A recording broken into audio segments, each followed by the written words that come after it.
Pero quiero introducirme rápidamente al mensaje que quiero compartirte. Y estoy entrenando a los obreros y los colaboradores y ya en los grupos de fe se transmite el mensaje abreviado, compactado, el mensaje que se comparte aquí en el púlpito está llegando a los grupos de fe. Entonces estamos de acuerdo cómo trabajar juntos para que la palabra siga corriendo a todos lados. Voy a utilizar esta noche palabras que te van a ser muy familiares, muy conocidas, como cuando Jesús les dijo, denle al César lo que es de César, pero denle a Dios lo que es de Dios. ¿Cuántos son de Dios? ¿Cuántos de los que tengo presentes son de Dios? ¿Cuántos le pertenecen al Señor? Vamos, quiero ver tu mano. Dale a Dios lo que es de Dios. Tu vida, mi vida, le pertenece al Señor. Gloria a Dios. Y esto es lo que estaba diciendo Jesús. En esa ocasión estaban tratando de confundirlo. Claro, estos rebeldes incrédulos religiosos, aunque eran religiosos pero eran incrédulos, no querían aceptar el señorío de Cristo. Estaban buscando todas las maneras de condenarlo y de matarlo y no lo podían hacer porque no estaban autorizados a. Entonces, ¿qué necesitaban? Hacer enojar a los romanos. Así que encontraron una coartada y dijeron, Jesús, ¿hay que pagarle impuesto a César o no hay que pagarle impuesto? ¿Qué esperaban ellos que dijeran? El César es un invasor, nos tiene asfixiados, este César. No. Por eso Jesús les dijo, muéstrenme la moneda. Y cuando le muestran la moneda, Jesús les dice, ¿el rostro de quién está en esa moneda? Y ellos le dicen, no.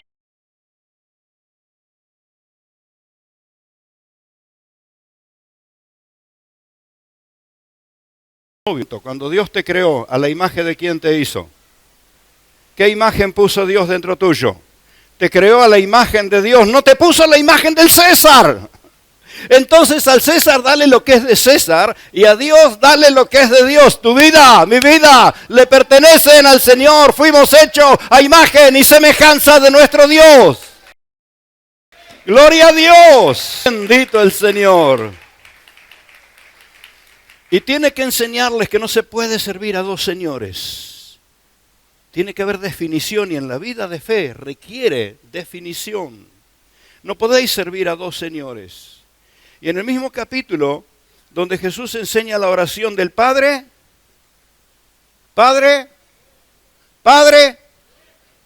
la mitad de casa de Dios lo entendió, la otra mitad no. Padre nuestro, identidad, pertenencia, relación. En el mismo pasaje, capítulo 6 de Mateo, donde Jesús enseña la oración del Padre nuestro, es en el mismo capítulo, donde en el versículo 24, el Señor dice, ninguno puede servir a dos señores. Y establece la gran diferencia entre amar y servir a Dios o amar y servir a las riquezas.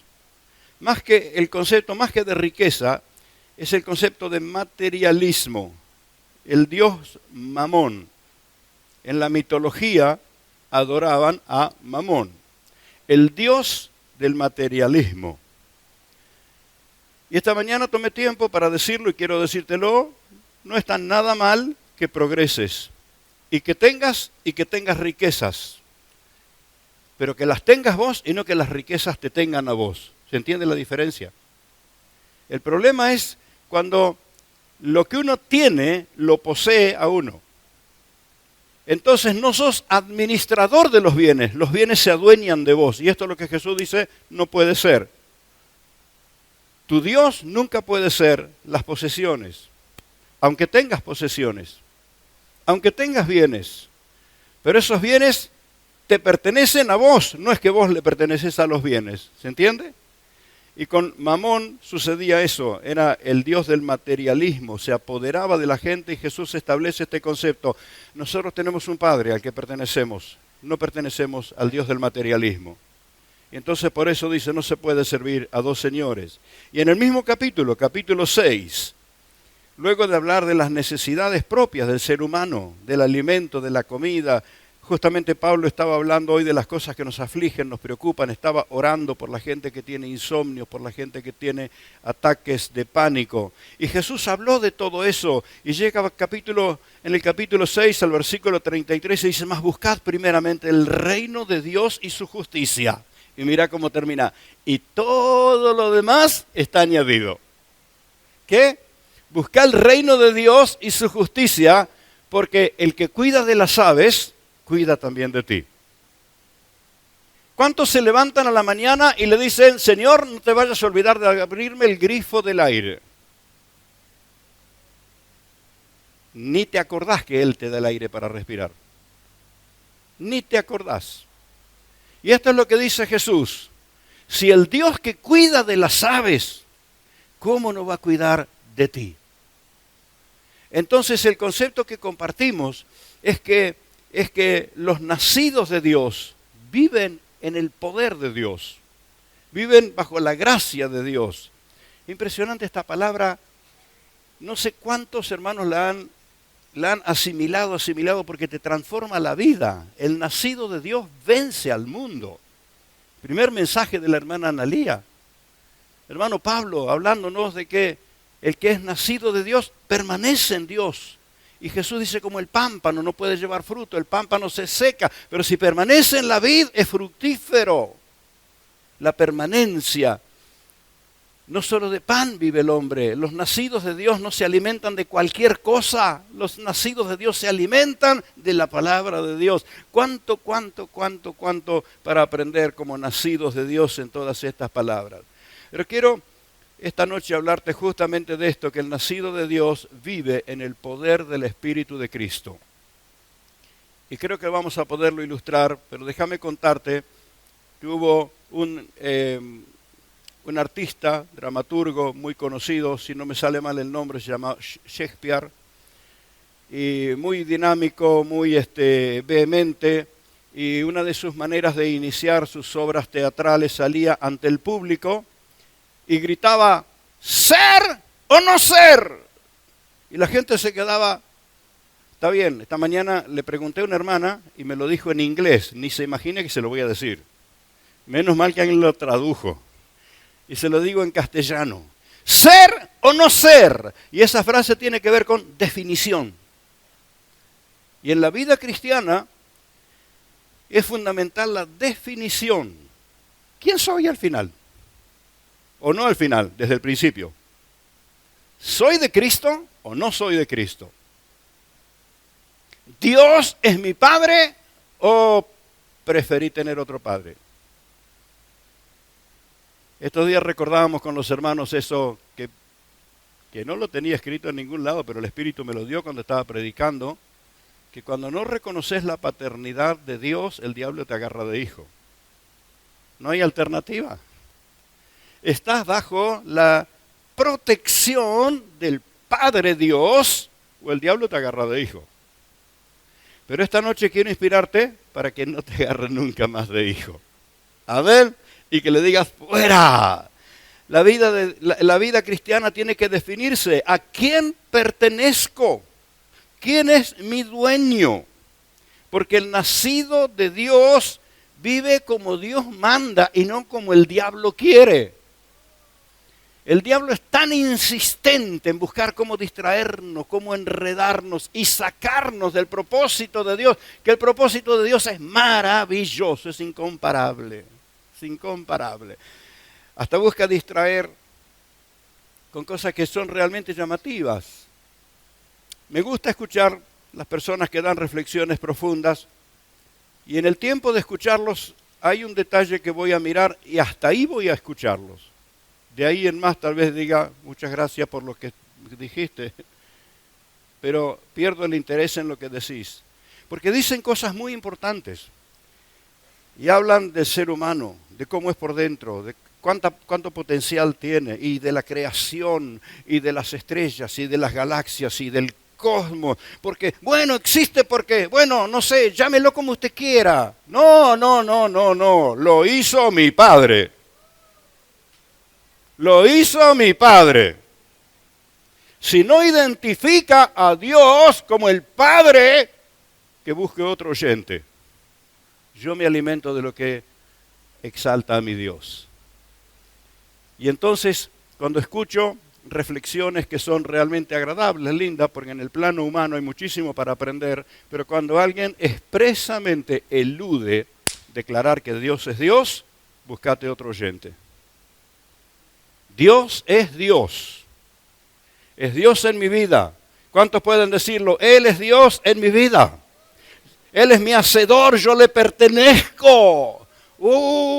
Claro, uno escucha a un científico y te habla de cuántos millones de neuronas tenés y cuántos millones de células tenés y cuántos miles de huesos tiene tu cuerpo y te quedas. Pero cuando elude que eso es creación de Dios, ahí pierde un oyente. Pero qué grato es cuando alguien dice, mirá vos, con un poco de barro, mirá lo que Dios hizo. Lo tomó, le dio forma, le sopló vida y todavía miles y miles de años la ciencia lo sigue investigando y la ciencia avanza y cuanto más avanza y cuanto más investiga, más sorprendida está, porque la creación que Dios hizo es incomparable. Y estoy hablando de tu cuerpo. Entonces, la identidad con Dios es fundamental. Ahora, claro, la vida nos ha enredado y el diablo no ha perdido la oportunidad de enredarnos en tantas cosas y esta noche vamos a romper esas ataduras. Dígalo conmigo, voy a romper las ataduras.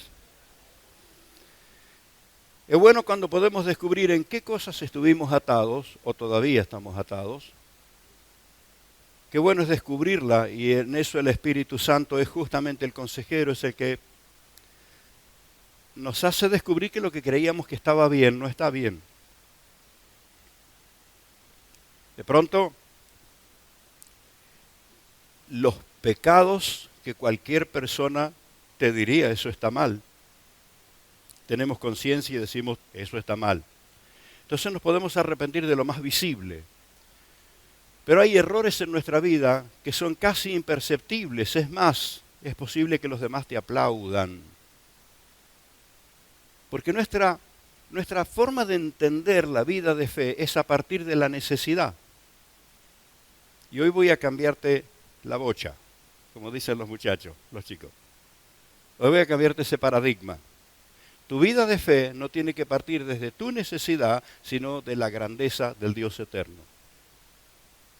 ¿Cuántos comprenden esto? Mi vida de fe arranca desde que Dios es grande, de que Él es el omnipotente, que Él es el todopoderoso. Y entonces no me cuesta nada creerle cuando entiendo que Él es el todopoderoso. No me cuesta nada tener fe y tener confianza cuando tengo claro que Él es el que hizo la creación, Él hizo mi cuerpo, Él conoce hasta por nombre cada uno de mis huesos y de mis neuronas. Las 4 o 5 que me quedan no se olvida. ¿Qué quiero decirte? Normalmente buscamos a Dios porque tenemos alguna necesidad. ¿Sabés qué cambio impresionante se va a producir cuando tu apertura con el Señor tiene que ver con su grandeza? Te lo voy a ilustrar. Si una de las personas más famosas y reconocidas del mundo pasara por esta vereda, me dejan solo, salen todos corriendo. Pero el más importante de toda la existencia es el que se acerca y te dice, abrí el corazón, yo quiero entrar. Es el Señor. No hay otro más grande que Él. Entonces, ¿hacia dónde vamos? Que el nacido de Dios vive en el Espíritu de Cristo.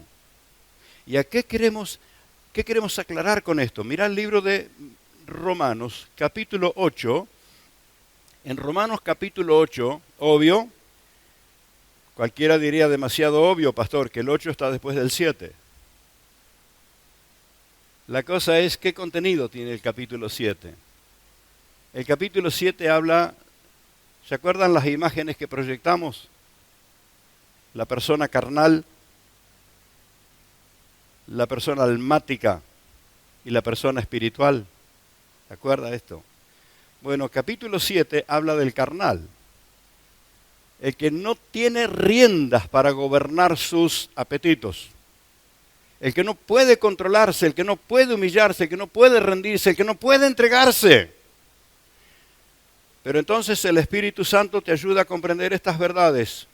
Cuando te arrepentís del pecado y renunciás al pecado.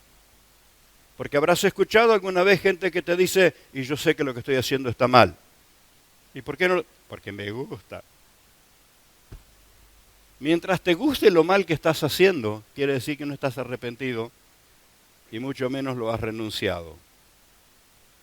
Entonces, la facultad de arrepentirnos y la facultad de renunciarla la tenemos nosotros. El Señor nos da fuerza mediante su Espíritu, pero tenemos que renunciar en arrepentimiento.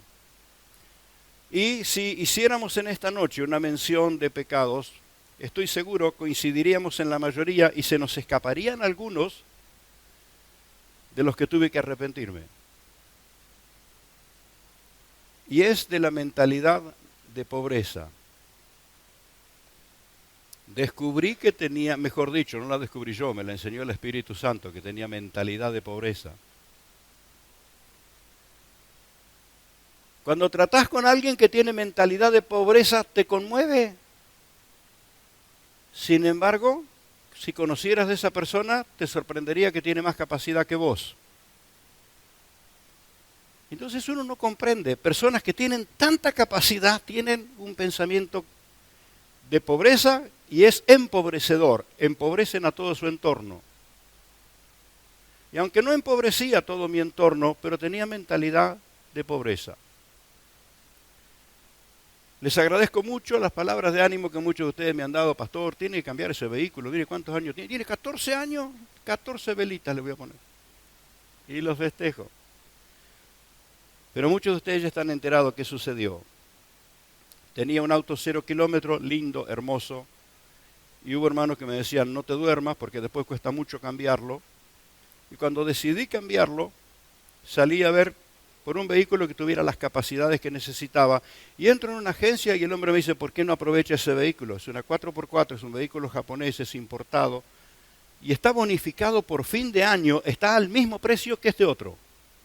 No voy a decir la marca para no decir nada malo. Era más barato, pero estaba bonificado. Y yo dije, qué lindo, es más moderno, es una tecnología, tapizado de cuero y todo eso que cualquier persona quisiera tener. Y me dice, muy sencillo, le recibimos el que usted tiene y esto y lo otro, y se entera mi consuegro, y me llama por teléfono y dice, el auto que vos tenés no se lo vendé a nadie, lo quiero yo, lo quiero yo. Antes de que esté haciendo el trámite por el nuevo, ya tenía vendido el otro, que era bastante nuevo también, 3 años. Y en menos de mediodía había girado el dinero. Pero la pregunta era, ¿y el crédito que tengo que sacar ahora? Yo no tengo avales para un crédito tan grande, pero al día siguiente me llaman, el crédito está acordado.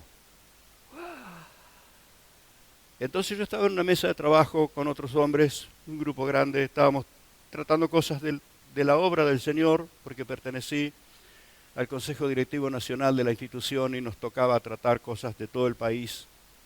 Pero estaba ahí conmigo, diciendo, ¿cómo le va a caer a la congregación que yo aparezca con un vehículo así? Demasiado. Es demasiado. Y oigo la voz del Espíritu diciéndome, estás luchando con tu mente de niño pobre. Cualquier persona me hubiera comprendido, se hubiera puesto a llorar conmigo. Pero Dios me estaba diciendo una verdad que yo no la había descubierto. Estás luchando con tu mente de niño pobre. Los que me conocen de hace mucho han escuchado muchísimas veces esto. Yo vengo de una familia que no era pobre y nunca supe por qué se hizo pobre después que yo nací. Es mi gran interrogante. Todos mis hermanos mayores contaban de lo que fue su niñez. Ellos tenían de todo en la casa. Mi casa había de todo. Pero fue en los años que yo era niñito. Mi familia fue cayendo económicamente, cayendo materialmente, cayendo en todos los campos y llegamos a la pobreza. Así que cuando yo abrí los ojos tuve conciencia de la vida, ya estábamos en la pobreza. Nos vestíamos con ropa que mi tía le regalaban en la ciudad. Mi tía era enfermera, daba inyecciones a la gente, la llamaban a cualquier hora y ella le contaba de su hermana que vivía en el campo y la gente le donaba y mi tía lo traía. Y aunque el zapato no nos andara, decíamos, qué bien que me queda, ¿no? El dedo arrugado ahí adentro, pero es mío, es mío. Mis hermanos mayores sufrían porque ellos conocieron la otra parte, pero yo crecí dentro de la pobreza. Y aprendí a no tener celo del que progresaba. Es más, ni siquiera iba a la escuela. Y veía a los chicos de la colonia, del campo, no solamente en sus bicicletas nuevas, pasaban en sus motos. Pero había sido enseñado a que, bueno, el progreso es para otro, nosotros no podemos. Y me quedó, lo bueno es para otro. Nosotros somos pobres, orgullosos de nuestra pobreza. Y el Espíritu Santo me confronta. Estás luchando con tu mente de niño pobre. Y de inmediato su voz sonó aquí adentro. Y si te quiero mimar, ¿qué?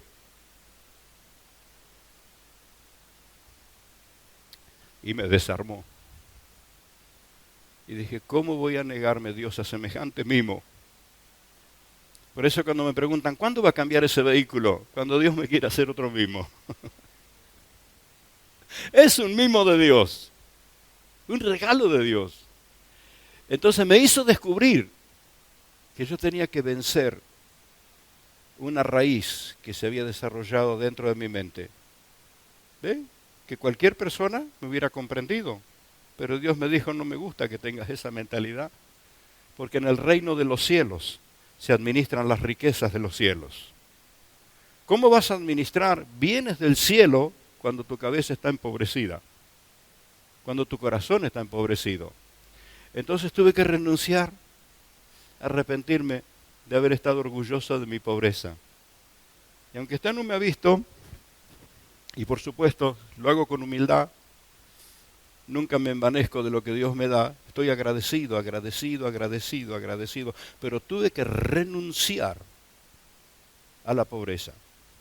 Yo sé que esto se escaparía de la lista de cualquier persona. Usted no pondría en su lista de pecados el espíritu de pobreza. Pero voy a decirle que muchas personas presentes aquí necesitan escuchar esto, porque su pobreza tiene una sola razón.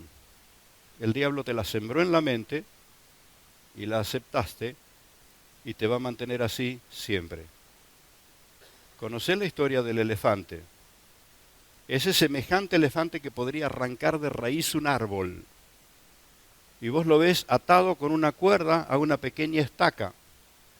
Él podría arrancar esa estaca de un solo tirón y sin sentirlo él podría arrancar un árbol. ¿Pero por qué está ahí? Porque de chiquito le enseñaron que la estaca y la soga podían más que él.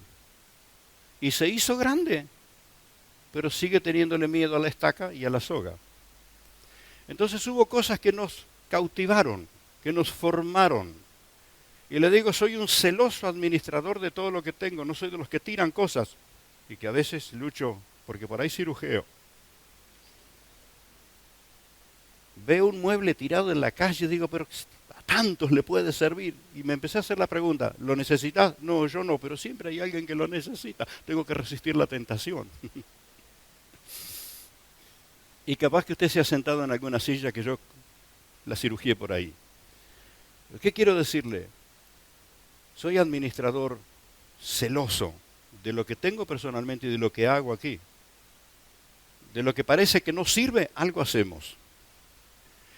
Está bien que la necesidad te desarrolla el ingenio, pero está muy mal que la necesidad te conforme para toda la vida. ¿Se entiende?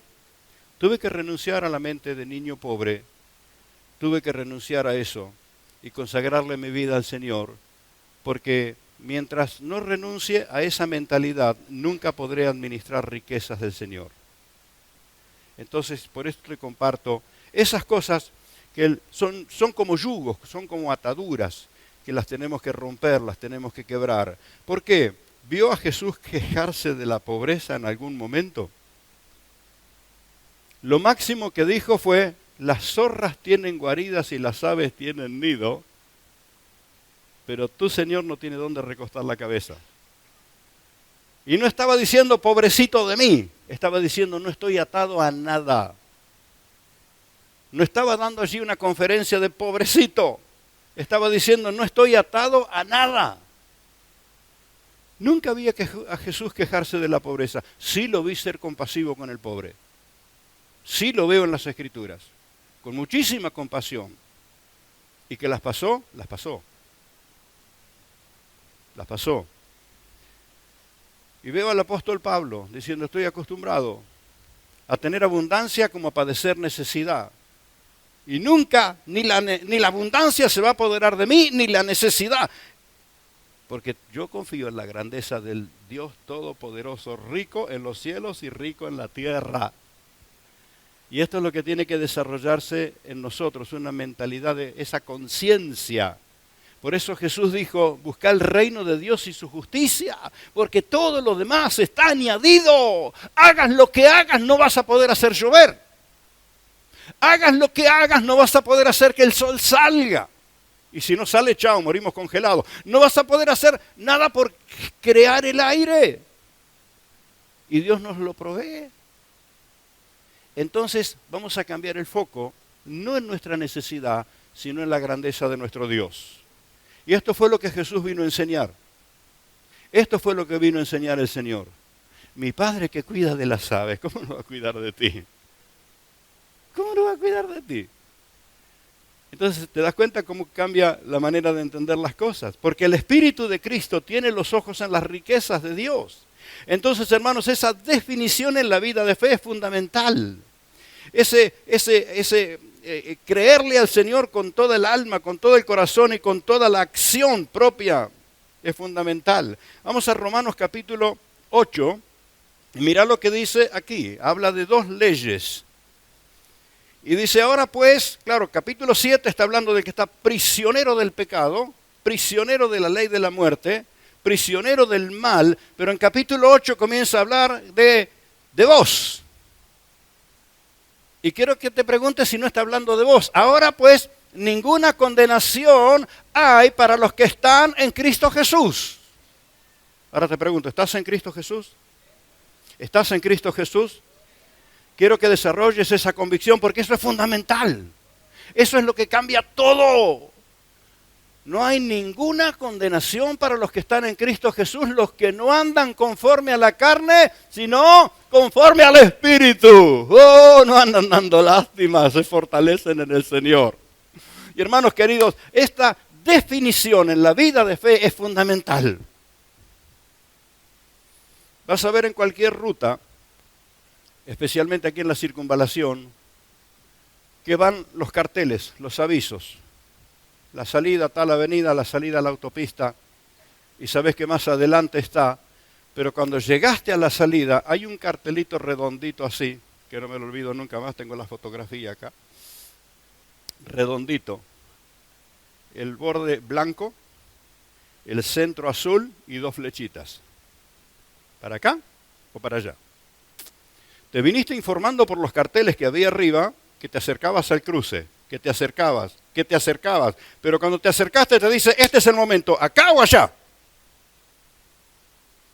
Es decir, el consejo de la palabra del Señor te ha venido diciendo, vienen cambios a tu vida, viene iluminación del Señor a tu vida, vienen experiencias de liberación a tu vida. Es decir, te lo venían anunciando, pero creo que hoy te encontrás con el cartelito. ¿Acá o allá? Al medio no se puede. Volvíamos de la casa de mi hermano, él vive en la zona sur, detrás del casino, en un barrio chiquito que hay allí. No recuerdo si era un cumpleaños, que le garantizo no tomé nada más que gaseosa, o jugo o agua. Se hizo tarde y veníamos por la avenida de Circunvalación. Y claro, ¿cómo no voy a distinguir el cruce de la autopista Santa Fe y de la avenida Pellegrini? Pero venía distraído, veníamos conversando, entusiasmados, un lindo tiempo de charla de familia, recordando tantas cosas, y cuando quise acordar, tuve que tomar la definición, acá o allá.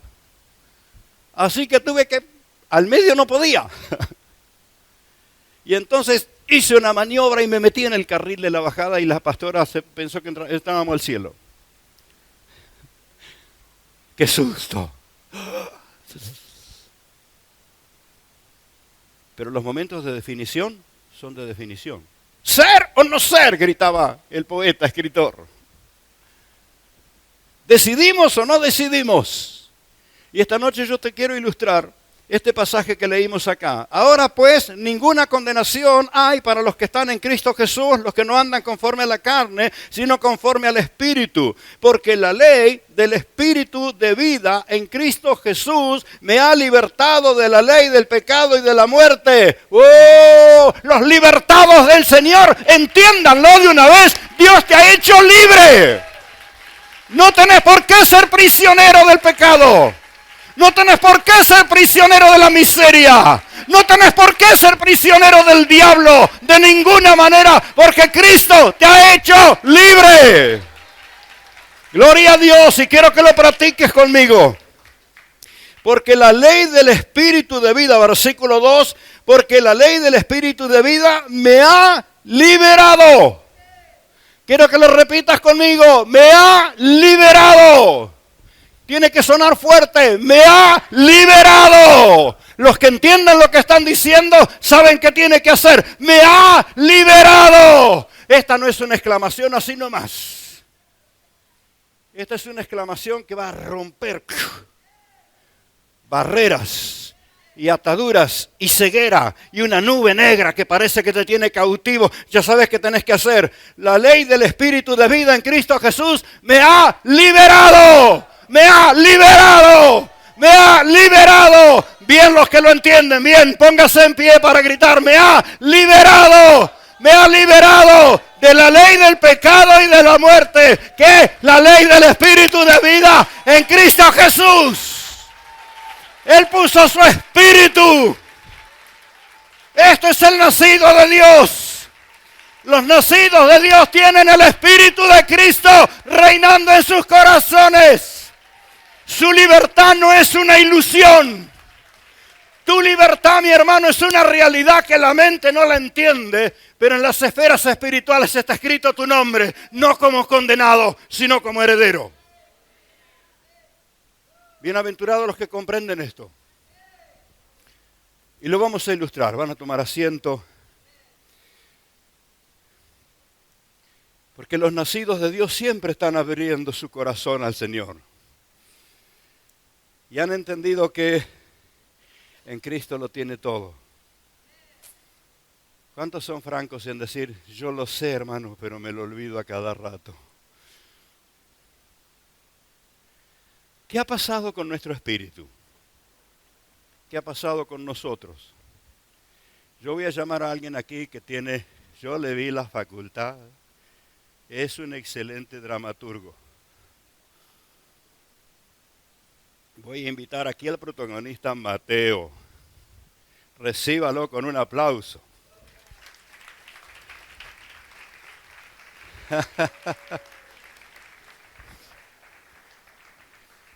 Él no tiene la más remota idea de lo que va a hacer. Va a cobrar. Él va a representar tu espíritu. ¿Recordás que Dios te hizo espíritu, alma y cuerpo? ¿Recordás eso? Ahora, ¿qué pasó con tu espíritu? Fue golpeado, fue herido. Mira, es impresionante. Ni le expliqué, pero ahí está. El diablo lo atacó, el diablo lo golpeó, lo partió, lo aprisionó. Sigue vivo, pero está prisionero. Ahora voy a llamar a alguien que va a representar al Espíritu del Señor. Y este es un gigante en todo sentido.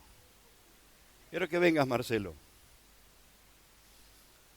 Este no es grandote en vano, este es gigante en serio.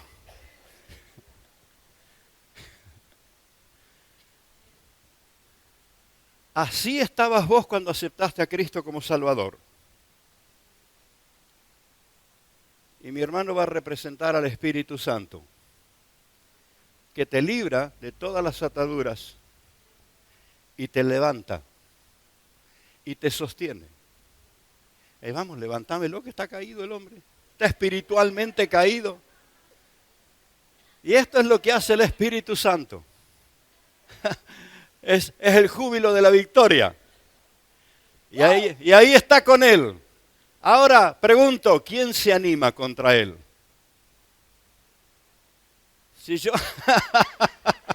Si lo hubiera dicho antes, cualquiera se hubiera animado a atacarlo. Pero ahora las cosas cambiaron, ¿verdad? Esto hizo el Señor, te encontró caído, destruido. La ley del pecado y de la muerte te tenía bajo la pata, partido en 100 pedazos.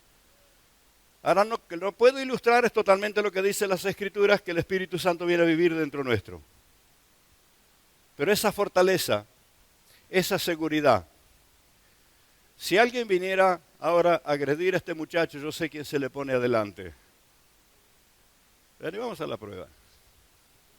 No, nadie te va a atacar. ¿Cuántos lo ven a Mateo? ¿A quién ves? ¿A quién ves? Esto es lo que sucede. Gloria. Gracias. Gracias. Aleluya. Esto es lo que hace el Señor. Pedro dice que en Cristo nos ha sido dado todo. Primera de Pedro, capítulo 1. Qué bueno que tenemos la palabra aquí escrita a mano para leerla. Segunda de Pedro, capítulo 1. Y Pedro hace una comparación. ¡Qué honor! Pedro dice, desarrollaste una fe igual que la mía. ¿Cuántos saben que cuando Pedro pasaba por un lugar, la sombra de Pedro sanaba a los enfermos? Más que cantarla, es algo que podés practicar. ¿A causa de qué? Mira qué dice Pedro. Simón Pedro, siervo y apóstol de Jesucristo, a los que habéis alcanzado por la justicia de nuestro Dios y Salvador Jesucristo, una fe igualmente preciosa como la nuestra. Pedro está diciendo, te pusiste a la par mía. Por la misma justicia. La ley del Espíritu de vida en Cristo Jesús que nos ha libertado de la ley del pecado y de la muerte. Y Pedro dice, adquiriste la misma experiencia. Y mira que sigue diciendo, versículo 2. Gracia y paz sean multiplicadas en el conocimiento de Dios y de nuestro Señor Jesús. Por esto, cuando yo escucho a alguien que dice cosas lindas, muy buenas, pero obvia mencionar la grandeza de Dios, digo, buscará otro oyente. Lo que no glorifique a Dios es mera información. Pero yo quiero lo que alimenta mi espíritu. Entonces Pedro dice, como todas las cosas que pertenecen a la vida y a la piedad. ¿Cuántas cosas? Todas. Las que pertenecen a la vida y a la piedad. Es decir, lo sobrenatural, lo espiritual. Todas esas cosas que pertenecen a la vida y a la piedad que nos han sido dadas por su divino poder.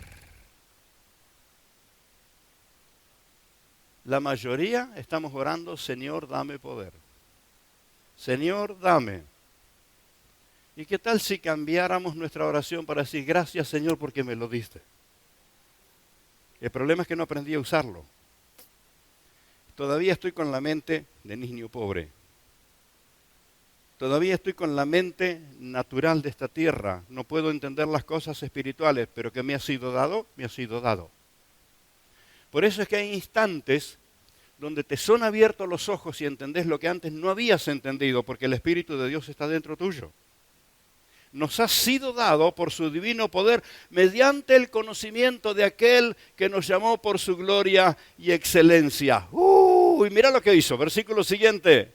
Dice, y por medio de las cuales nos ha dado preciosas y grandísimas promesas para que por ellas llegaseis a ser participantes de la naturaleza divina, habiendo huido de la corrupción que hay en el mundo a causa de la concupiscencia. ¿Sabe qué es la concupiscencia? La tendencia del Adán caído. Pero el que está en Cristo ejerce autoridad sobre la concupiscencia. Y yo sé, los hermanos que me escuchan de hace tiempo dirán, mira pastor que acá está hablando de promesa. Porque usted me ha escuchado decir que no estamos en el tiempo de las promesas, sino en el tiempo del cumplimiento. ¿Verdad? Pero para que nadie se confunda, acá estamos hablando de promesas cumplidas. ¿Está cumplido o no que Dios te da toda la fuerza? ¿Está cumplido o no que Jesús pagó el precio? ¿Está cumplido o no que Dios derramó su espíritu? Entonces está cumplido. Son promesas que están cumplidas. Nos queda nuestra parte, asimilarla, tomarla, entregarnos, aprender a cómo se vive la vida de fe en Cristo Jesús. Y tenés que saber que ya no sos prisionero. La imagen que está en vos no es la de César. La imagen que Cristo reconstituyó en ti es la imagen de Dios. A César hay que darle lo que tiene su cara, pero a Dios hay que darle lo que tiene su imagen. ¿Y cómo se hace esto? Bueno, definición. ¿Quién es mi dueño? Pues que lo puedas tener claro. ¿Quién es tu dueño? ¿A quién quieres amar? ¿A quién quieres servir? ¿A quién perteneces? Y entonces, claro, yo sé que esto nos confronta fuerte porque en realidad lo sabía desde antes. No lo aprendí en esta reunión. Pero ¿qué me pasó? Me quedé parado en la bifurcación del camino, no supe por qué flecha tomar, me quedé en el medio y me choqué contra el guardarrail. Y estás así como estaba el espíritu, todo roto, todo caído. Pero te aseguro que cuando te definís por el señorío de Cristo, tu oración cambia. Te definís por el señorío del Dios eterno, tu oración cambia. Tus convicciones cambian. Entonces quiero animarte esta noche, por favor, definite. Esa definición. Y en esa definición con el Señor, el Espíritu Santo, ¿te vas a animar a que Él te hable y te diga qué cosas hay que cambiar? ¿Qué cosas hay que cambiar? ¿Qué palabras ya no debieran estar en nuestros labios? ¿Qué pensamientos ya no debieran estar alojados en nuestra mente? ¿Qué sentimientos ya no debieran estar alojados en nuestros corazones? ¿Y cómo lo logro? Porque el Espíritu Santo toma este espíritu que estaba todo quebrado, todo roto, y lo levanta y le da testimonio que es hijo. Hijo de Dios, coheredero con Cristo. Lo que estoy diciendo no es que algo que saqué de algún libro por ahí. Hace años atrás, unos cuantos años, y tengo que tener la vigilancia permanente. Mi mente se disparaba, generaba películas, imágenes. Algunas buenas por ahí para convencerme y otras cuantas malas. Y yo decía, no puede ser que mi mente, no puede ser. Entonces hice una oración muy puntual y me acuerdo cuando le dije, Señor, toma esta mente, ocupala de tal modo que no quede lugar para ninguna otra cosa. Y Dios lo hizo. Y Dios lo hizo. Y el diablo se juega en largar algún dardo de vez en cuando. Pero como dicen los chicos, oso. ¿Verdad? En Australia, en una visita que hicimos, aprendí algo que había escuchado algunas veces, que había leído en algún libro. Que una cosa es que los pájaros revoloteen sobre tu cabeza, otra cosa es que te hagan nido. Y entonces, al primer día que estábamos allí, nos pegamos el susto, porque no sé si el nombre propiamente es cacatúa, llámese pájaro. Así nos explicaron los hermanos ahí, que ya estaban radicados en Australia. No sé qué es la intención del bicho, pero sale del árbol, sentís el ruido de las hojas y viene derecho a tu cabeza. Y entonces todos, ¡oh! Los pelados estaban tranquilos porque iba a patinar. Pero salía del árbol así, derecho. Entonces entendí que era lo que habían querido decir los que decían, es posible que los pájaros revoloteen sobre tu cabeza, pero nunca le dejes hacer nido. Dardos del maligno van a venir a golpearte. Con la pretensión de hacerte creer que ese pensamiento es tuyo. Porque en primer lugar el diablo te va a hacer creer que es tuyo y después te va a empezar a condenar. La ley del pecado y de la muerte. El pecado trae muerte y te va a amenazar. Pero hoy le vas a dar lugar al Señor 100%. Vas a fijar tu vista en el Todopoderoso y vas a defenderte cuando algún dardo viene, como dice las Escrituras, lo vas a apagar en el nombre del Señor. Y si aparece como el pajarraco que vuela desde el árbol, lo vas a espantar, porque es tan insistente que no pierde tiempo. Es más, ahora te está diciendo, ¿cómo se entusiasmó? El pastor no va a terminar nunca de predicar. Mirá, le siento el aleteo. ¿Qué tal si te pones en pie y decimos, Señor, quiero declararlo como nunca? La ley del Espíritu de vida en Cristo Jesús me ha libertado de la ley del pecado y de la muerte. Me encontraste perdido. Me encontraste cuando estaba envuelto en pecados. Me encontraste en la lista negra de los que iban al infierno. Y me redimiste. Y perdonaste mis pecados.